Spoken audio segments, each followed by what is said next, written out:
तू आता है सीने में जब जब सांसें। हाय स्टूडेंट्स, नस एजुकेशन सेंटर में आपका स्वागत है। आज हम लोग न्यू चैप्टर चालू करेंगे जिसका नाम है सेट थ्योरी। ये बहुत एक इम्पॉर्टेंट चैप्टर है जिसको जानना बहुत ज़रूरी है क्योंकि मैथ्स का ये में बहुत जगह काम लगता है। ओके, तो चालू करते हैं। पहले तो सेट थ्योरी जो है इसका बारे में सबसे पहले एक साइंटिस्ट ने दिया था, इसका नाम है जॉर्ज कैंटर। ठीक है, जॉर्ज कैंटर ने सबसे पहले दुनिया को सेट थ्योरी के बारे में जानकारी दिया था। सेट थ्योरी का मतलब क्या है? सेट थ्योरी का मतलब एक collection of well defined object is called set. मतलब कलेक्शन ऑफ वेल डिफाइंड होना चाहिए। ठीक है, अब हम लोग इसका एग्जांपल देखते हैं। जैसे कलेक्शन ऑफ नेचुरल नंबर मतलब जानता है 1 2 3 4, मतलब जो चीज़ को पता चले कहाँ से क्या है, ठीक है, उसको बोलते हैं सेट। तो दूसरा example collection of river in India, हम बता सकते हैं रिवर ऑफ इंडिया के बारे में कौन कौन सा नाम है। ठीक। अच्छा, नेक्स्ट टॉपिक क्या है? एलिमेंट क्या होता है? Each object of A given set is called element और मेंबर्स ऑफ द सेट। किसी भी सेट में जितना सारा ऑब्जेक्ट रहता है उस सबको ही बोलते हैं क्या? एक एक एलिमेंट है। जैसे कि ये एक सेट है मान ले, तो उसमें लिख दिए AEIOU, यानी AEIOU की आर क्या है? एलिमेंट्स ऑफ द सेट है। ओके, तो उसको लिखते कैसे हैं? लिखने के लिए ऐसे लिखते हैं, a belongs to A is belongs to set A, मतलब ए जो है इस सेट के अंदर है, इसका नाम है बिलोंग्स टू। ठीक है, कैसे? A is the element belong to set A which written as this.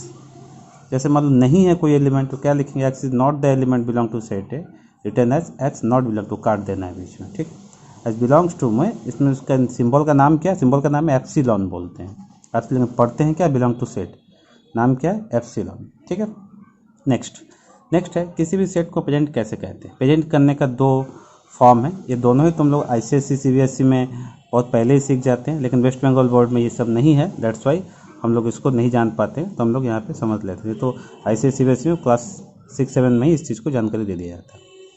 तो प्रेजेंटेशन क्या होता है? रोस्टर मेथड, एक होता है रोस्टर मेथड या फिर टेबुलर मेथड, दूसरा होता है सेट बिल्डर मेथड और प्रॉपर्टी मेथड। ये नाम से ही पता चल रहा है टेबुलर मेथड, जिसमें प्रॉपर्टी का कोई यूज़ नहीं होगा। जैसे कि हम लोग पहले चलते हैं सेट बिल्डर मेथड में। वो क्या होता है?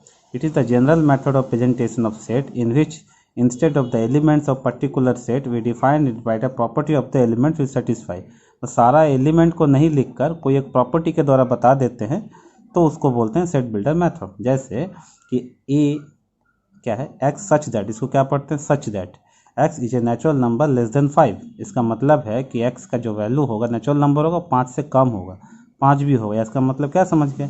1 2 3 4 5 होगा। ठीक है, उसी तरह x such that x is a Wavell of English alphabet, मतलब AEIOU, मतलब सारे एलिमेंट नहीं लिख के इसको इस लैंग्वेज में खाली लिख देने को ही बोलते हैं, that is set builder method. ठीक है, क्लियर? इसका सिंबल का मतलब है सच दैट। ओके, अब चलिए दूसरा मेथड जो रोस्टर मेथड सारा एलिमेंट लिख देना है बस, और क्या? It is a method in which element of the set will be written instead of property is called roster method. ठीक है, जैसे एक सेट है जिसमें 1 2 3 4 5 लिख दिया, वही वाला बात थी, वही सेट को हम इस तरह लिख दे रहे हैं। ओके, अच्छा, उसके बाद कुछ बातों का जानना जरूरी है जिसके लिए जो कि हम लोग को बहुत काम में लगे। नेचुरल नंबर क्या होता है? 1 2 3 4 इस तरह डॉट डॉट आगे तक इन्फिनाइट तक जाएगा, इसका सिंबल क्या? बड़ा एन है। उस तरह होल नंबर क्या होता है? होल नंबर का सिंबल W होता है, इसका मतलब है 0 1 2 3 4 डॉट डॉट डॉट, आगे कुछ भी होगा 0, लेकिन इसके अंदर 0 होता है। इंटीजर क्या होता है? इंटीजर होता है कि 0 से इधर पॉजिटिव सारा नंबर, इधर नेगेटिव, यानी माइनस इन्फिनाइट से लेकर प्लस इन्फिनाइट तक सारा नंबर आता है जेड में। अब यही नंबर जो दो तरह से डिवाइड होता है, जेड प्लस मतलब पॉजिटिव वाला आता है, जेड माइनस मतलब नेगेटिव वाला। 0 जो है ना पॉजिटिव इंटीजर है ना नेगेटिव इंटीजर है, बट इंटीजर है, ये तो हम लोग जानते हैं सब चीज़। ठीक, नेक्स्ट रेशनल नंबर किसे कहते हैं? रेशनल नंबर तो लोगों को मालूम है, number which can express in the form of P/Q, जहाँ Q not equal to 0, it is called rational number. ऐसा नंबर जिसको P/Q में लिखा जा सकता है, लेकिन जहाँ पे Q नॉट इक्वल टू 0 है तो लिख दिया -1/2 1/2 2 3/4, कुछ भी सारा नंबर ही क्या होता है तो रेशनल नंबर में आता है। उस तरह Q प्लस मतलब प्लस वाला, माइनस मतलब माइनस वाला होता है। ओके, अब एक और नंबर इरेशनल नंबर, ये क्या होता है? The number which can not be expressed in the form of P/Q, जिसको P/Q के रूप में लिखा नहीं जा सकता उसको बोलते हैं इरेशनल नंबर। जैसे 1/2 0.5 हुआ, टर्मिनेटिंग इस तरह का होता है, डॉट डॉट डॉट करके आता है, इसको लिखने का मतलब नॉन टर्मिनेटिंग। ये सब जो नंबर सब, जैसे एग्जाम्पल क्या है? पाई, √2 √5, जितना रूट वाला पार्ट है या पाई और ऑल आर इरेशनल नंबर में गिनती आता है, ठीक है। Irrational number are not terminating and repeating, मतलब इरेशनल नंबर जो होता है कभी भी टर्मिनेटिंग नहीं होता है और रिपीटिंग भी नहीं होता है, ठीक है। रियल नंबर क्या है? The collection of rational and irrational number, सारे नंबर को लेकर जो नंबर बनता है उसको बोलते हैं रियल नंबर, जैसे कि -1/2, 0, 1, 2, रूट सब आएगा, ओके। नेक्स्ट चलते हैं टाइप्स ऑफ सेट। सेट बहुत सारा टाइप है, एक एक करके पढ़ते हैं। सबसेट, सबसेट क्या होता है? सबसेट है बड़ा सा सेट से उस छोटा सा सेट को निकालने को ही बोलते हैं सबसेट। जैसे x such that x belong to a and x belong to b, ये सेट फॉर्म में लिखना, याद करना। ये फॉर्मूला है सबसेट का, क्या है? a is the subset of subset और इक्वल टू, ये एक सबसेट है, नीचे इक्वल, इक्वल भी है सबसेट भी है। कब होगा? जब x belongs to a and x belong to b, मतलब x a में रहेगा एंड तथा मतलब b में भी रहेगा, इसका मतलब ये है, ठीक है। जैसे एग्जांपल a का 1 2 3 4 5 है एंड b का 2 3 4 है, b is the subset of a, क्यों? देखो इसका सारा एलिमेंट देखो इसके अंदर है, यानी क्या? b is the subset of a और इसका इक्वल भी है and b is subset of a। लेकिन उल्टा क्या होगा उस केस में? a क्या होगा? इसका सुपर सेट होगा, इज द सुपर सेट, उल्टा लिख देते हैं, सुपर सेट होता है, ठीक है। अच्छा, नेक्स्ट है प्रॉपर सबसेट या इम्प्रॉपर सबसेट क्या होता है? इम्प्रॉपर सबसेट होता है जैसे कि ए बी सी तीन को ए बी डी ले तीन सेट लिए, जैसे इसमें देखो बी जो है, B is the subset of A and A is the subset of B, दोनों आपस का अगर सबसेट हो तो हम लोग क्या बोल सकते हैं? B is the subset of A, ठीक है। उसी तरह D is the subset of A and A subset of D, तो डी सबसेट भी है और इक्वल भी, इसको बोलते हैं इम्प्रॉपर सबसेट, ठीक है। नेक्स्ट चलते हैं finite set and infinite set क्या होता है? फाइनाइट सेट होता है जिसका एलिमेंट्स को हम लोग गिन पाएंगे उसको बोलते हैं फाइनाइट सेट, जिनको गिन नहीं पाएंगे उसको बोलते हैं finite infinite set. Set contains finite number of elements called finite set and which contain infinite number of set is called infinite set. For example 1 2 3 4 इसको गिन पा रहे हैं and elements are countable, that is finite set. 1 2 3 4 dot dot dot हम गिन नहीं पा रहे हैं कहाँ तक है, that means elements are not countable, यानी ये हो गया इनफिनाइट सेट, ओके। नेक्स्ट है नल सेट, ये बहुत इंपॉर्टेंट है। नल सेट एम्प्टी सेट क्या होता है? Set with no element is called null set और वाइड सेट, जिसमें कोई भी एलिमेंट ना हो उसको बोलते हैं हम लोग नल सेट या वाइड सेट, ठीक है। इसका सिंबल क्या होता है? ऐसे सिर्फ एक 5 लिख देने से हो जाएगा या फिर ऐसे सिंबल देने से दे करके छोड़ने से होगा, ठीक है। जैसे क्या होगा example? X such that is an integer and 2 into 3, 2 और 3 के बीच में रहने वाला कोई इंटीजर, 2 और 3 के बीच में कोई नंबर आता ही नहीं है इंटीजर, ठीक है। इस तरह all boys studying in women's college, ये भी नहीं होगा, क्यों? क्योंकि कोई वुमेंस कॉलेज में कोई बॉयज़ पढ़ता ही नहीं है, दैट मीन नल सेट होगा, ओके। सिंगलटन सेट, सिंगलटन कैसे? Set with one element is called singleton set, जिसमें केवल एक ही सेट होगा उसको बोल, एक ही एलिमेंट होगा उसको बोल सिंगलटन। जैसे कि 1 एक हिट हो, जैसे 0 तो एलिमेंट है, ये 5 देखो 5 खुद एक लेकिन नल है, लेकिन जब ब्रैकेट के अंदर आता है वो एक तो एलिमेंट में गिनती आता है, ये ध्यान रखना, ठीक है। नेक्स्ट है कार्डिनल नंबर। कार्डिनल नंबर का number of elements of finite set is called cardinal number. किसी भी फाइनाइट सेट में जितना एलिमेंट्स रहता है उसके नंबर्स को बोलते हैं कार्डिनल नंबर। जैसे ये सेट है 5 7 12 11 है, तो n of a is equal to क्या? 4 लिखते हैं, ये हो गया कार्डिनल नंबर, ठीक है। नंबर ऑफ सबसेट निकालने, किसी भी सेट का नंबर ऑफ सबसेट निकालने का फॉर्मूला क्या? 2 to the power n, याद रहे। अब कैसे होता total 2 to the power n, याद रखना। जैसे एक तो 1 2 3 है, तो नंबर ऑफ सेट क्या? 2 to the power n, मतलब 2 to the power q, 3 ठो एलिमेंट यानी 8 हो गया।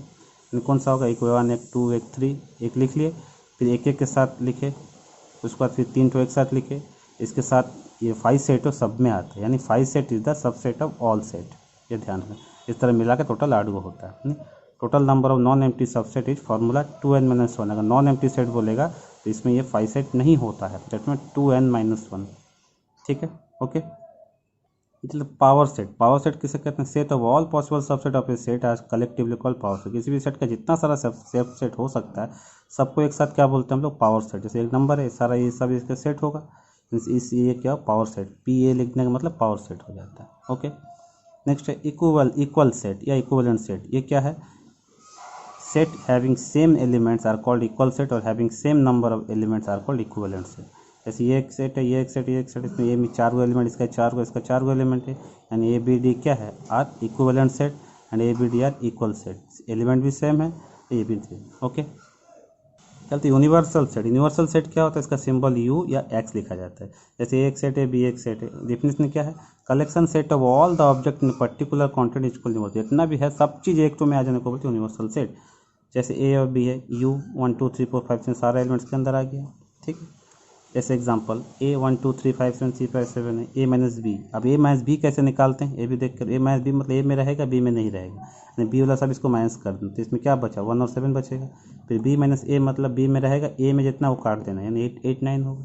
समझ में आ रहा है। तो A माइनस बी लिखने का तरीका क्या, x such that x belong to A but x not belong to B। A के अंदर रहेगा लेकिन B के अंदर नहीं रहेगा। ओके, नेक्स्ट चलते हैं कॉम्प्लीमेंट सेट।